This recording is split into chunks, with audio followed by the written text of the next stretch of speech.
পৃথিবীর এমন একটা সেন্টার, দক্ষিণ দিক দিয়ে আসবে কাবা, তো যে মাপ উত্তর দিক দিয়ে এলেও সেই কাবা একই মাপ।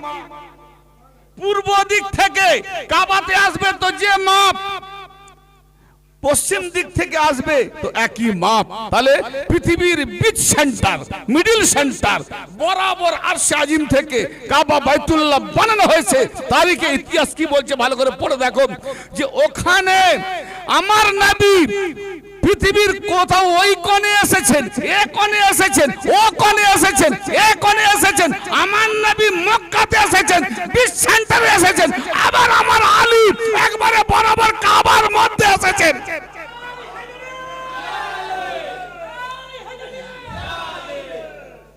কাবার ভেতরে আমার আলী এলেন। তার মানে দক্ষিণ দিক থেকে কারোর জন্য আলী কম করেননি।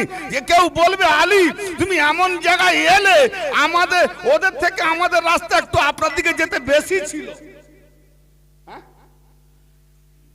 ইসলামিক ইতিহাস পড়ে দেখো, কিয়ামত পর্যন্ত বেলায়েত চলবে বাপ, খুব ভাবার কথা। আলীর দিকে যাবার জন্য দক্ষিণওয়ালা বলবে না যে আমার রাস্তা বেশি ছিল, উত্তরওয়ালা বলবে না যে আমার রাস্তা বেশি ছিল, পূর্বওয়ালা বলবে না যে আমার রাস্তা বেশি ছিল, পশ্চিমওয়ালা বলতে পারবে না যে আমারও 1 ইঞ্চি রাস্তা বেশি ছিল। আমি আলী এমন জায়গায় নেমেছি, तमाम নবীর উম্মতেরা বরাবর রাস্তার মাঝে আমি নেমেছি। হ্যাঁ,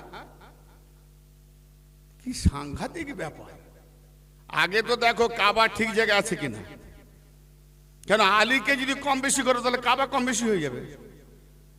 হ্যাঁ, বুঝে আসে না? কেন কাবা ঘর আগে হয়েছে, আলী পরে এসেছে। ভালো করে বসেন, কাবা ঘর, তাহলে কাবা ঘর বিচ সেন্টারে আল্লাহর বিচার ন্যায় না অন্যায়? নাই। তাহলে আল্লাহ যেখানে কাবা বানাতে হুকুম করেছে, নিশ্চয়ই পূর্ব পশ্চিমের মিডিল পয়েন্টে কারোর জন্য কম বেশি না হয়, উত্তর দক্ষিণের মিডিল পয়েন্টে কারোর জন্য কম বেশি না হয়। আর ওই মিডিল পয়েন্টে আমি তো আল্লাহ বলি, আর এই কাবা বাইতুল্লাহটা আল্লাহর ঘর, তা আমি তো আসতে পারবো না। তা আমার সেফাতে আলীকে পাঠিয়ে আলীর দ্বারাতে আমার ঘর সাব্যস্ত করে দিই। সুবহানাল্লাহ। সেই কাবা ঘর উম্মতে মুহাম্মাদের জন্য কেবলা। তাহলে আদম সঙ্গে যখন পাঠানো হয়, আদম আলাইহিস সালাম কি নিয়ে এসেছেন? হাজরে আসওয়াদ, কালো পাথর। কালো কেন? কালোটা কেন? সুন্দর নবীর সঙ্গে এসেছে, সে ফর্সা হবে, গুরগুরে হবে, ঝলক মারবে। হাজিদেরকে জিজ্ঞেস করে পাথরটা কালো। হ্যাঁ, এমনি কালো থেকে দূরে থাকতে চাই, আদম কালো নিয়ে এসছে। ওটা হলো শোকের প্রতীক। জোরে বলেন। মহরমে যে আমরা কালো আলম পাক তুলি না, আগে তোমার বাপকে জিজ্ঞেস করো, আদম তুমি জান্নাত থেকে এলে একটা ভালো পাথর আনলে না, ঝকঝকে সাদা, ওই কালো আনলে কেন?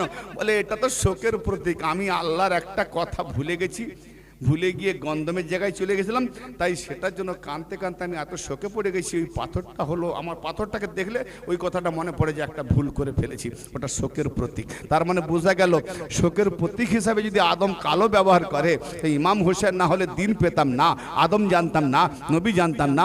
সেই ইমাম হোসেনের কালো পতাকা তুললে বলে এটা আবার কি?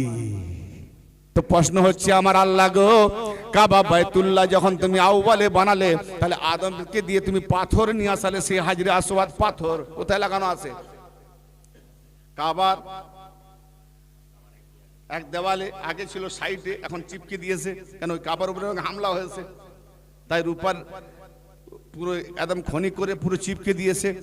এবারে হামলা করলে যদি কাবা উঠে তো ও উঠবে কি? তো কাবা তোমার শোকের মাতম স্বরূপ। কাবাতে হাজরে আসওয়াদ নিয়ে এলে, কাবাটা কার থেকে এলো?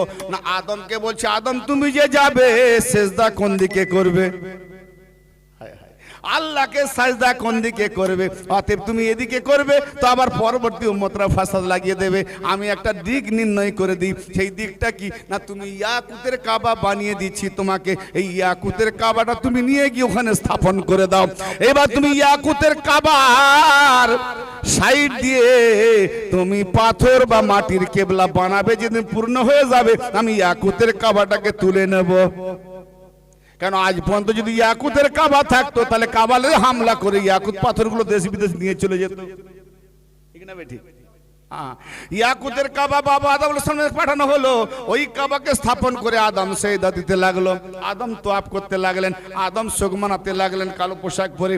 ও ভাইজান, হজে গিয়ে সাদা কাফন পরতে হয় কেন? মাথা নেড়া করতে হয় কেন? এখানে হিন্দু ভাইরা তাদের বাপ মা মরে গেলে ঘরে মাথা নেড়া হয়, আর একটা বিনা সেলাই করা তহবন পরে, দুটো একটা গায়ে একটা পরে। তুমি হাজিদের দেখো সেখানে ওইটা করছে।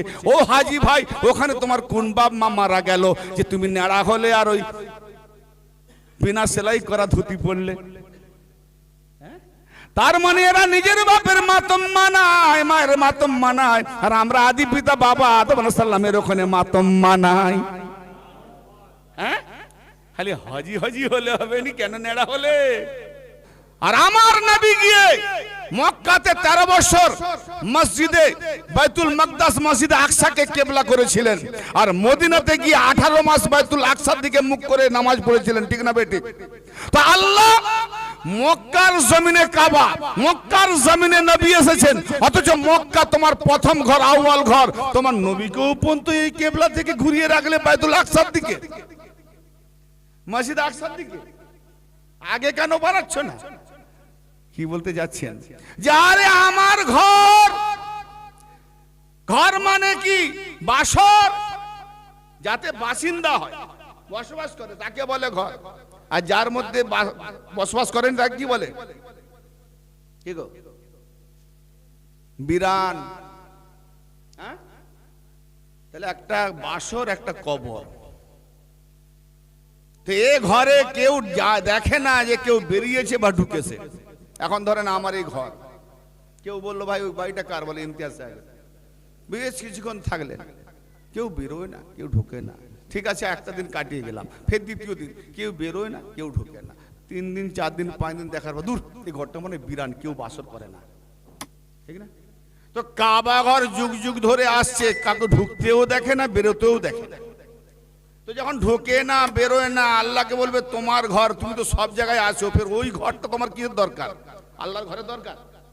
আল্লাহ ওই কাবা ঘরের ভেতরে আছে, আর আমাদের এখানে নেই, সব জায়গায় আছে।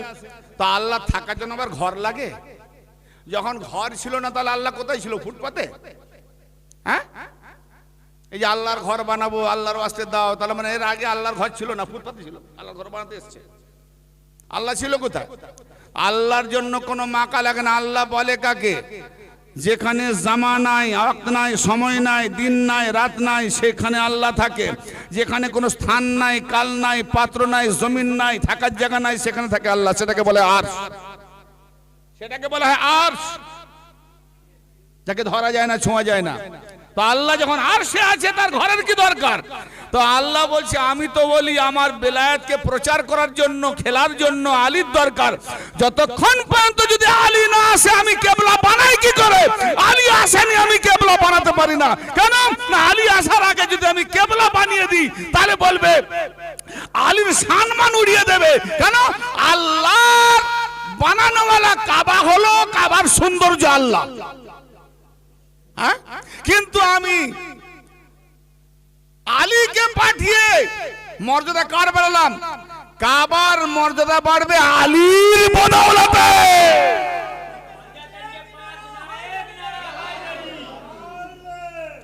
কাবার মর্যাদা বাড়বে কার বদৌলতে? আলীর।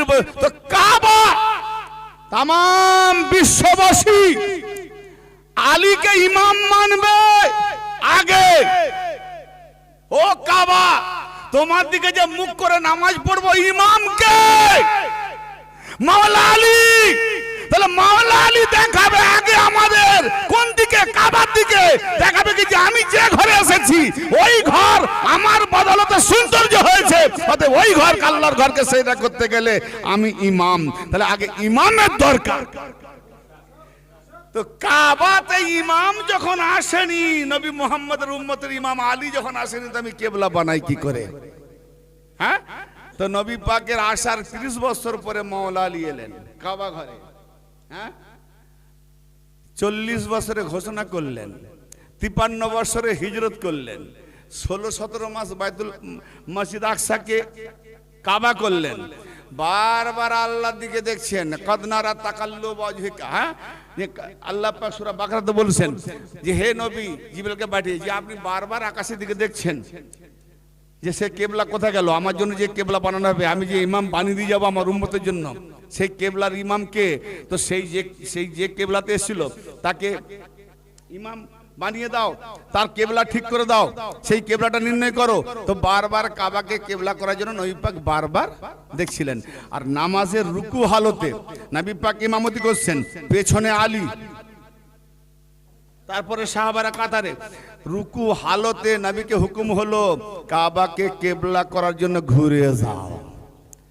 তা আল্লাহর নবী এই দিকে মসজিদে আকসার দিকে যখন কেবলা করলেন, যেই ঘুরতে পারেন রুকু হালতে ঝুঁকে ঘুরে গেলেন। আচ্ছা, যখন ঝুঁকে ঘুরে গেলেন, আলী তো আছেন পেছনে, আলী আগে হলো না পরে হলো?